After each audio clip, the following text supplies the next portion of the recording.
Discuss that and more. Senator, great to have you back on American Agenda. Glad to be with you. Very important topic today. Sure is. And I want to first ask you about this, something that just happened. President Biden speaking last hour.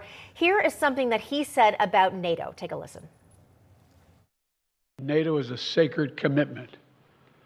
Donald Trump looks at this as if it's a burden. When he looks at NATO, he doesn't see the alliance that protects America and the world. He sees a protection racket. He doesn't understand that NATO is built on fundamental principles of freedom, security, and national sovereignty. Because for Trump, principles never matter. Everything is transactional. And of course, you are on the Homeland Security Committee. I would like to get your reaction to President Biden's remarks. Look, God helps them who helps themselves. We've had 80,000 American troops over there since, probably the 1940s, 1950s. So I think that speaks volumes. It's time for NATO, the other NATO countries, to help themselves as well. Look, we're going to be there to help you, but we shouldn't have to drive the whole ship. I think it's their turn to step up. And I think that's exactly what President Trump is saying. Yes, America is first. We have $34 trillion in debt. We have a porous open border. Crime is out of control. This President Biden has created a lawless society, taking away our constitutional rights. I'm not a globalist. President Trump is not a globalist. I'm a patriot. I'm an American first senator. It's that simple.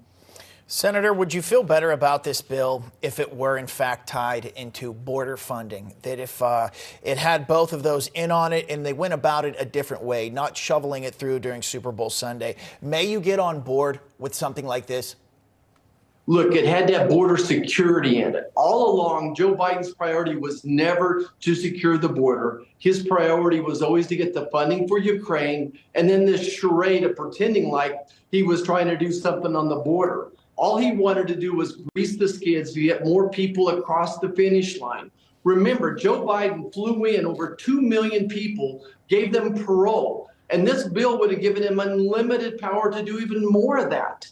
It simply did nothing. It did minimal. I shouldn't say nothing. It did minimal to secure the border. It did not adequately address the policies that needed to be addressed: asylum, parole, and then this 5,000 per day. It's almost like a normalized 5,000 per day. Again, under President Trump, less than 1,000 per day. And I just got to circle back to this one comment on the NATO comments. Look, what we know about President Trump is he's going to secure the border. He's going to secure our border first. He's always going to be an American first as well. And Senator, also, isn't it true that President Biden could do something about the border on his own without trying to pass all different bills? Absolutely. So he has the legal authority to say this is an emergency and literally close the border down. And remember, he walked into the White House. We had a secure border. He then issued over 90 executive orders to enhance that flow across the border. Not only did he not want to stop it, he actually encouraged more and more people to cross the border. All of his policies were meant to get as many people have now in our country cross that border illegally. This is his goal. It's always been his goal. That's why we need a new president come November. Senator, we just heard the president. We already referenced that, putting the pressure on House Speaker Mike Johnson. Chuck Schumer, he's doing the same thing there.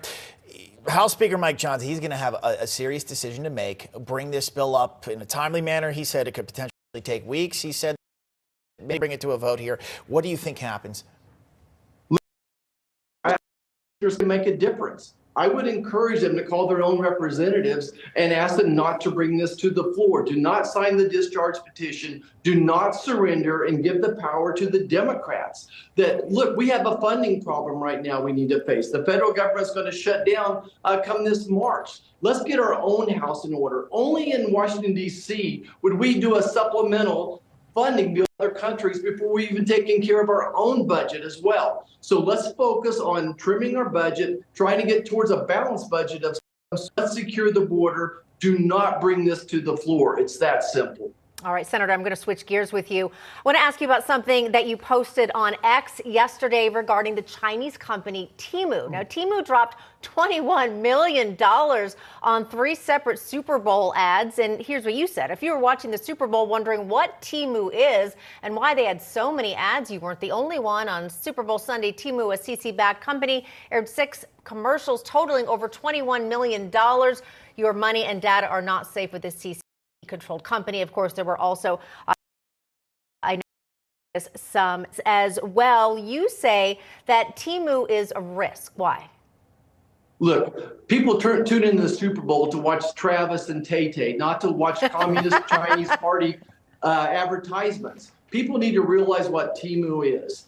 It's basically how the Chinese government gets in counterfeits into America. Remember, 90% of counterfeits that come into America, made in China, they were being shipped through our northern border. But Temu is like a CCP Amazon, where they use knockoffs, where they use counterfeits. They're using forced labor as well. They're going to steal your personal data. You wait and see. You order something on Temu and see if your spam starts just kicking up as well. I would be very cautious giving them my credit card information as well. Look, this is a disaster. This is a disaster to let them in basically free without any type of tariffs as well. So I would just warn all your listeners, stay away from Temu unless you want your personal data stolen. And by the way, it's going to be cheap knockoff products, not the real thing. Senator, I'm still reeling from the fact that you said Tay-Tay. But there also was a football game, too. Oh, I heard about that one. Yeah. We know Speaking you're a of big Travis Chiefs and fan, Tay-Tay. sir. They won. Good for you. Congratulations. 2 in a row.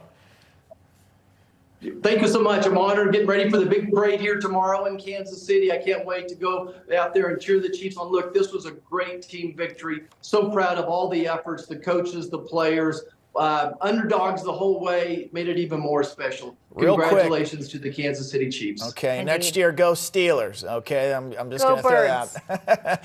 Also, Senator, I want to ask you, though, in all seriousness, the Robert Hur report that dropped last week, citing Joe Biden and his culpability, first time ever, somebody from the DOJ has come down and put this in writing here. What do you make of all that? Well, look, this report basically records what Americans have been seeing the last 3 years, the physical and cognitive failure of Joe Biden. We've all seen it happening. They called it out. I think what's interesting to me is whenever President Trump responded to anything from the Justice Department, all the national media jumped him and said, oh, you can't do that. Here's Joe Biden responding to it, and the media has given him a free card again to just do what he wants to do. But look, again, November's the big day. That's when America decides what's going to happen here, whether it's securing our border or stopping inflation, making America strong again, protecting our constitutional rights. I can't wait until November. Yeah, that's right, Senator. It is all up to Americans at that voting box. Senator Roger Marshall, really fun chatting with you. Thanks so much. Thank you.